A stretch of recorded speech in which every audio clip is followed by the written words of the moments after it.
I used to believe that love, real, lasting love, was unbreakable. My wife and I had been together for 20 years, married for 15. We had built a life, a home, and a family. We had 2 incredible kids, ages 12 and 14, and we worked tirelessly to provide for them. But somewhere along the way, something changed. For the past 3 years, our marriage had been deteriorating. It started small, less affection, less conversation, less time for each other. At first, I blamed it on life.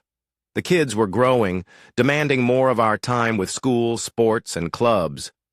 Work was exhausting. Maybe we were just too busy, too stressed. But then the intimacy disappeared.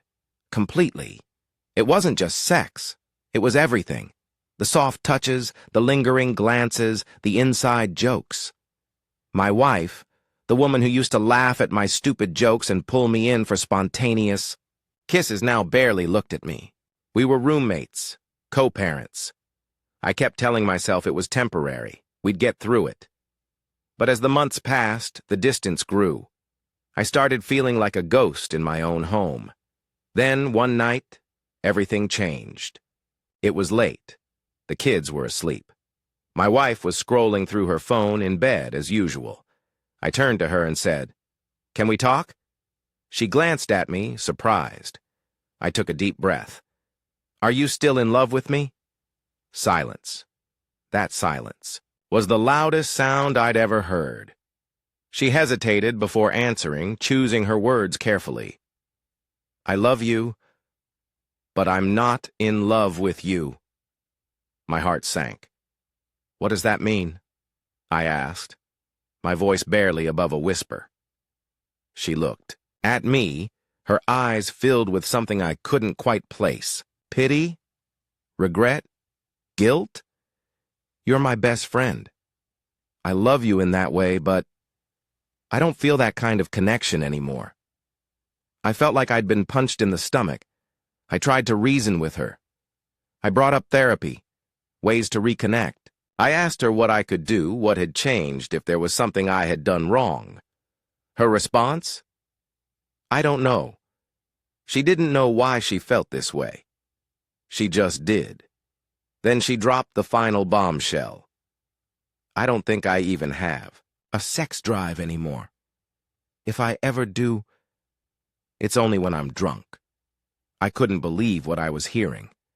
"So you're saying the only way we can be intimate is if you're intoxicated?" She nodded.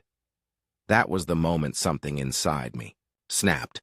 For years I had been bending over backward trying to fix things, trying to make her happy, trying to save our marriage. But in that moment I realized something painful. She wasn't trying. I knew I had 2 choices. Keep living in a loveless, sexless, one-sided marriage. Change the dynamic. So I did something radical. I stopped trying. I found something called the 180 method. It wasn't about being cruel or manipulative. It was about shifting focus from my wife back to myself. I stopped initiating conversations. If she wanted to talk, she had to start. Stopped offering help with her personal problems. She wanted to be independent? I let her. I set financial boundaries. We had always shared finances, but now I proposed a strict 50-50 split. When I told her, she was furious. "Where is this coming from?" she asked. I shrugged. Roommates split things evenly, right?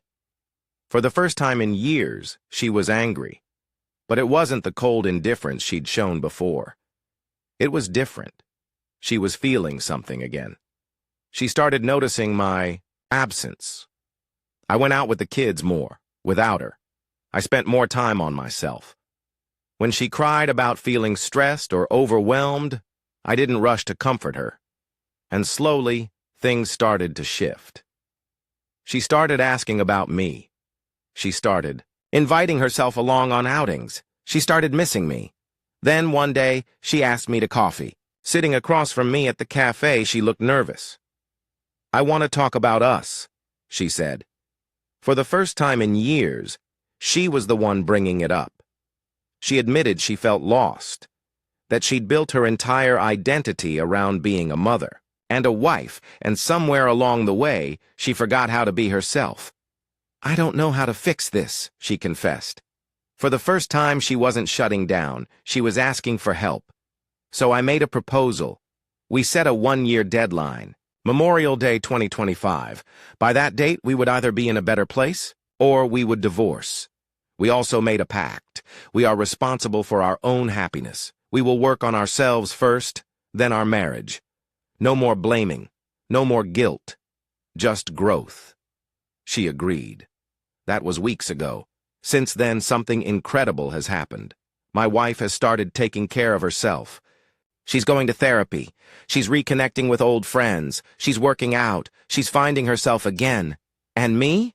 I'm doing the same. For the first time in years, we're talking. Not about the kids, not about chores, about us, and slowly, intimacy is returning. It's awkward at times. Clumsy, but it's there. The spark that I thought was dead, maybe it wasn't dead. Maybe it was just buried. I don't know if my marriage will survive, but I do know this. I will survive. For years, I made my wife's happiness my responsibility. But the truth is, you can't force someone to love you. All you can do is love yourself enough to know when to walk away or when to fight. I fought for my marriage not by begging or convincing, but by showing my wife what life would be like without me. And for the first time in a long time, she's choosing to fight for me, too. Memorial Day 2025.